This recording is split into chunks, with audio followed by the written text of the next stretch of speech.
Picture yourself in ancient Egypt, where an elderly patriarch lies on his deathbed, surrounded by his 12 sons. This isn't just any father's farewell. It's Jacob, also known as Israel, about to deliver prophecies that would shape nations for millennia to come. As the desert wind whispers through the windows, Jacob summons his strength for one final act of fatherhood. These aren't mere blessings. They're divine prophecies, carefully crafted words that would define the destiny of each son and their descendants. First comes Reuben, the firstborn. Though naturally entitled to the greatest blessing, his past actions haunt him.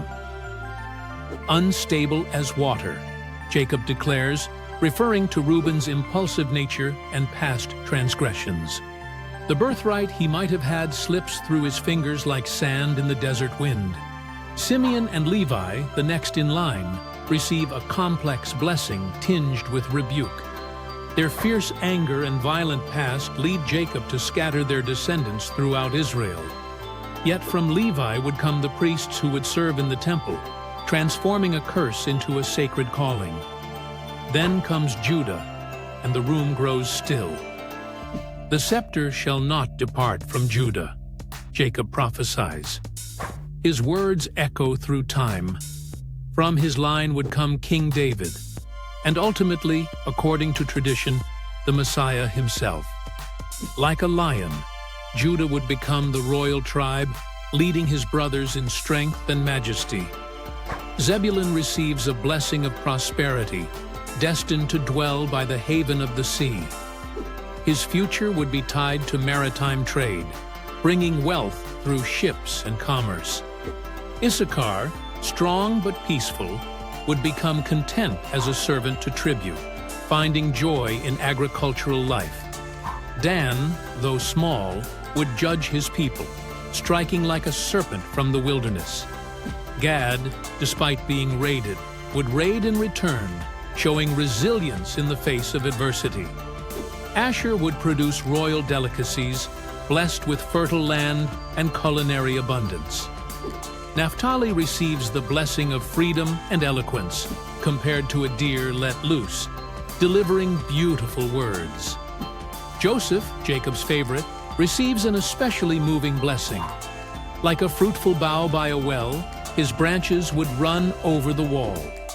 Despite arrows of adversity, his bow would remain steady, strengthened by the mighty one of Jacob.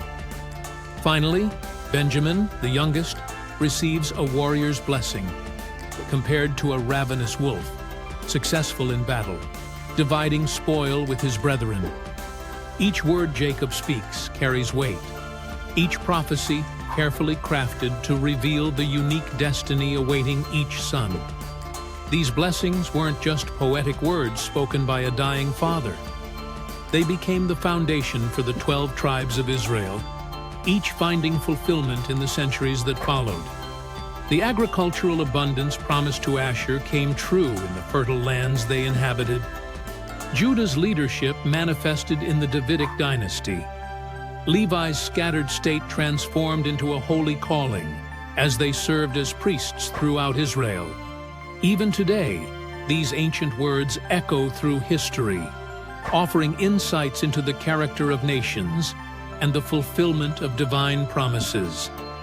They remind us that our actions, like those of Jacob's sons, can shape not just our own destiny, but the future of generations to come. From these blessings emerged the 12 tribes that would form the nation of Israel, each carrying their father's words as a blueprint for their future. Jacob's final act of prophecy became a cornerstone of Jewish identity, a testament to the power of a father's blessing and the enduring nature of divine promises.